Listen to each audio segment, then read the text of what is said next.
naman natin to sa chicken feet na nag-trending sa kalye mga pare ko. At sobrang man napakasarap at napakalambot. At sarsa pa lang, mapapawaw ka na. Nyamanaken, saken! Meron tayo ditong 2 kilos na chicken feet mga pare ko. At malinis na rin yan. At unang gagawin natin mga pare ko, maglalagay lang tayo ng asin. At lamas-lamasan lang natin yan mga pare ko. Pagkatapos natin lamasan ng bagya mga pare ko, maglagay na tayo ng konting tubig. At lamasin natin uli yan mga pare ko. Para matanggal ang lansa ng ating paa ng manok. Pagkatapos malamas, i-drain muna natin yan sa isang plato. I-ready na ang kalan, ang kawali, at tubig mga pare ko.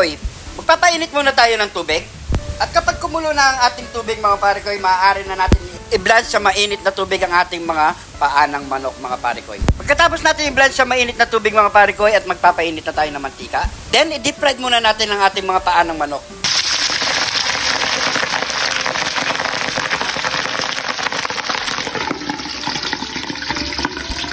Ganyan na ang itsura ng ating chicken feet. Medyo wag natin masyadong paka-golden brown mga pare ko. Yan, pwede na yan. At i-set aside muna natin yan. Gawin muna natin lahat yan mga pare ko.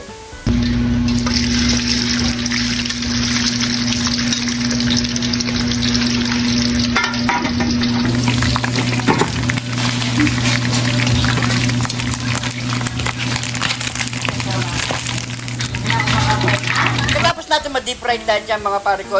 Ito naman ang gawin natin. Gagamit na tayo ng pressure cooker na may tubig at ilagay na natin yung pinirito nating paa ng manok.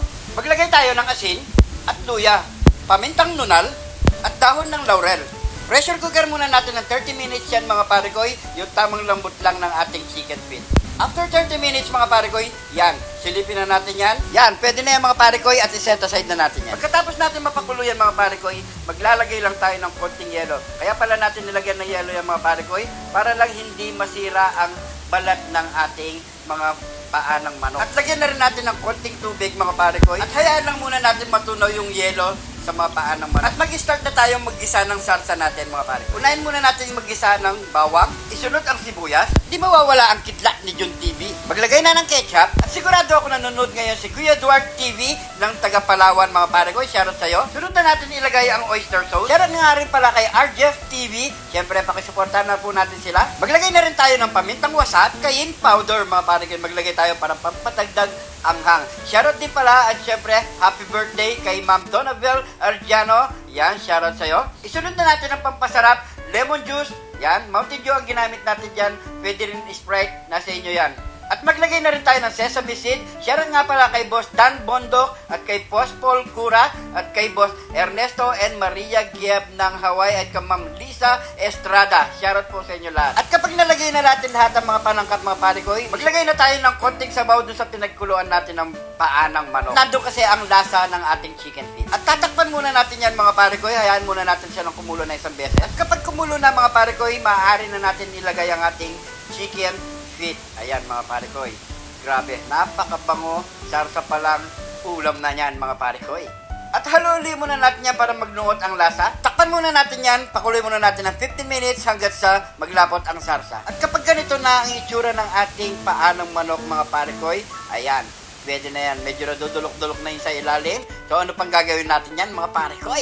Nyamanaken saken! Nyamanaken saken! Ito na yung niluto nating nag-trending sa kalye.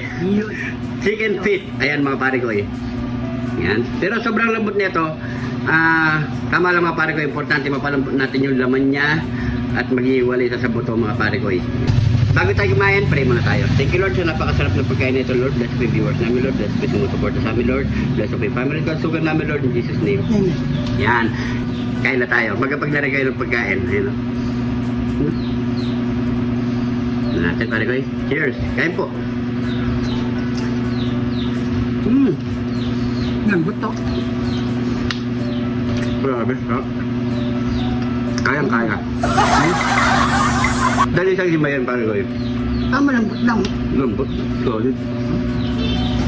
Tsaka napakasarap ng lasa niya pare ko.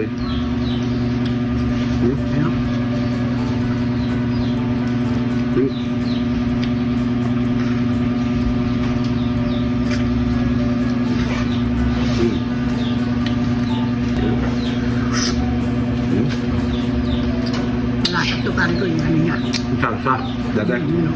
Lagi pa sa kanin, no? Saka yung anghang niya, solid.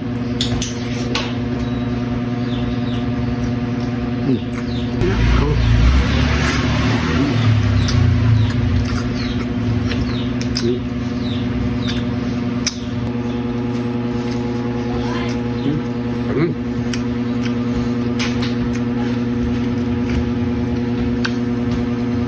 Napakalasa niya sa kanin, no?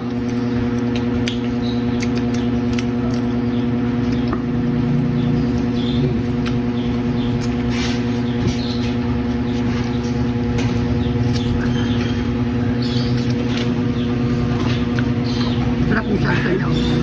Ah, solid. Nakalimot.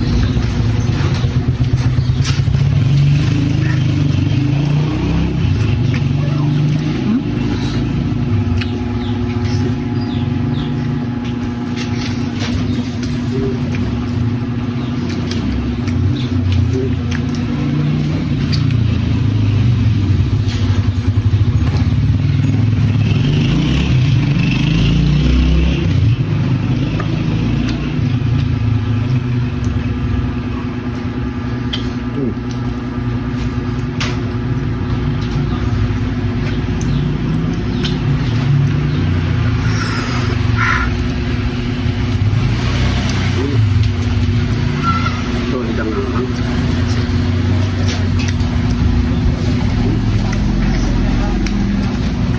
Wala naman nagkakamera sa atin.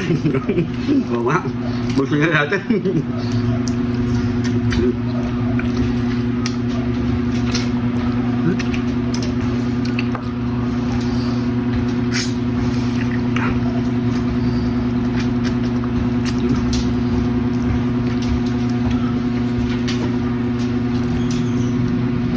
Natakot sa kanin, no? Kaya na yan, pare ko. Sarap, sarap.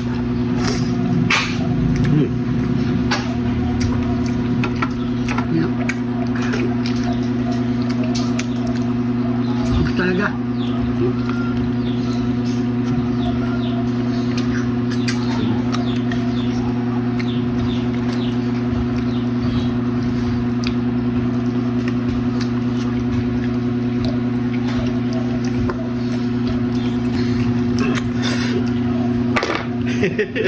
Yun, no?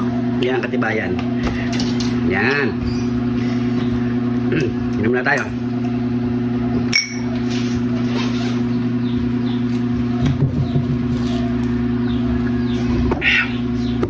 Thank you, Lord. Kaya mga pare ko, maraming salamat sa panonood. Subukan nyo. Sobrang napakasarap mga pare ko. Sundan nyo lang mga pare ko kung paano natin niluto. So maraming salamat sa mga Salamat po. sa mga solid supporters na Jun TV mga pare ko. At siyempre sa mga bagong followers natin dyan. Welcome na welcome po kayo dito sa Jun TV. So maraming salamat po. Kung nanonood ka pa hanggang ngayon, paki-comment lang po kung saan umabot ang ating video para alam natin. Maraming salamat po. Kung hindi ka pa naka-follow, mag-follow na yan mga pare ko. Ingat po kayo lagi dyan. God bless po.